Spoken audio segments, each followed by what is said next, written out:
السلام علیکم ورحمۃ اللہ وبرکاتہ۔ بسم اللہ الرحمن الرحیم۔ اللہم صلی علی سیدنا محمد وعلی آل سیدنا محمد مبارک وسلم۔ دوستو، آج میں عقائد پر آپ سے بات کرنے جا رہا ہوں۔ عقائد کا امپورٹنس کیا ہے اسلام میں، اس کو سمجھانے کی کوشش کروں گا انشاءاللہ تعالی۔ اہل نظر علماء حضرات، ہمارے بزرگان دین اس وقت جو موجود ہے، وہ پچھلے چند سالوں سے اس چیز سے باخبر ہمیں کر رہے ہیں کہ پوری دنیا میں اور خاص طور پر ہمارے ملک میں مسلمانوں کا ایک بہت بڑا طبقہ وہ ہوتا چلا جا رہا ہے جو ظاہری اعتبار سے اپنے فزیکل ریپریزنٹیشن سے مسلمان ہیں، اپنے نام سے مسلمان ہیں، لیکن جو ان کا ذہن بنا ہوا ہے، جو ان کے دل کی کیفیت ہے، اس اعتبار سے ایمان سے نکل جا رہا ہے اور اسے اس کا احساس بھی نہیں ہے۔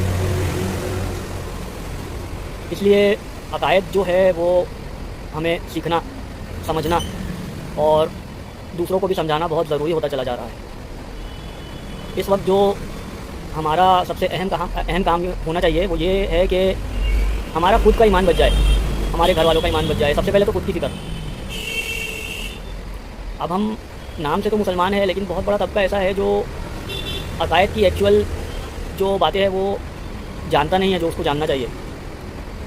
مثال کے طور پر ہمیں بچپن سے مدرسوں میں پڑھایا جا رہا ہے ایمان مجمل اور ایمان مفصل، تو یہ ہم پڑھ تو لیتے ہیں لیکن اس کا ترجمہ جاننے کی کوشش نہیں کرتے۔ ہمارے بڑوں سے، علماء کرام سے اس کا میننگ کیا ہے، اس میں جو ڈیپ میننگ بتائی گئی ہے زندگی میں اس کو ایز اے روشنی لے کر چلنے کے لیے، تو وہ جاننے کی کوشش ہم نہیں کرتے۔ فار ایگزامپل، اللہ تعالیٰ پر ایمان لانے کا مطلب کیا، اور اللہ تعالیٰ کے فرشتوں پر، اللہ تعالیٰ کی بھیجی ہوئی کتابوں پر، اللہ تعالیٰ کے رسولوں پر، اللہ تعالیٰ نے جو نبیوں کو بھیجا ہے ان پر، نبیوں اور رسولوں کو بھیجا ہے ان پر، اور حشر کے میدان پر، اچھی بری تقدیروں پر، اور موت کے بعد اٹھائے جانے پر۔ اور ایمان مجمل کی بات کریں تو اللہ تعالیٰ کی صفات پر، ذات پر، اللہ تعالیٰ کے حکموں پر کس طریقے سے ہمیں ایمان رکھنا ہے۔ زبان سے اس چیز کا اقرار کرنے کا مطلب کیا ہے، دل سے یقین کرنے کا اس کا مطلب کیا ہے، یہ تمام چیزیں ہمیں علماء کرام سے ضرور جاننی چاہیے۔ یہ ہماری ذمہ داری ہے آج کی کہ ہم خود ہو کر جائیں علماء کرام کے پاس، کیونکہ اس وقت آسانی سے علماء کرام ہمارے آس پاس موجود ہے الحمدللہ، تو ہمیں خود جا کر ان چیزوں کو سیکھنا چاہیے، ان سے کہنا چاہیے کہ حضرت ہمیں یہ چیزیں پلیز سکھا دیجیے۔ پھر خود سیکھ کر دوسروں کو بھی سکھانا چاہیے، دوسروں کو بھی اس بارے میں بتانا چاہیے، اس کی کتنی اہمیت ہے یہ بھی بتانا چاہیے۔ تو اس سے ہم بہت سارے اس زمانے کے فتنوں سے بچے رہیں گے۔ دوستوں، اہل باطل جو ہے وہ لوگ آپ کو یہ نہیں کہنا چاہ رہے کہ آپ نماز ہی چھوڑ دیجیے، عبادتیں کرنا چھوڑ دیجیے۔ وہ صرف یہ چاہ رہے ہیں کہ جو ہم کہہ رہے ہیں وہ بھی ساتھ ساتھ آپ کریں، اور وہ جو ساتھ جو کرنے کے لیے ہمیں کہہ رہے ہیں وہ ان شارٹ اس کا میننگ یہی ہوتا ہے کہ وہ ہمارے عقائد کو خراب کر رہا ہے، جس سے ایک بڑے طبقے کا جو ایمان ہے وہ چلا جا رہا ہے اور اسے وہ چیز کا علم بھی نہیں ہے، اسے اس چیز کا احساس بھی نہیں ہے۔ We are in a very serious situation.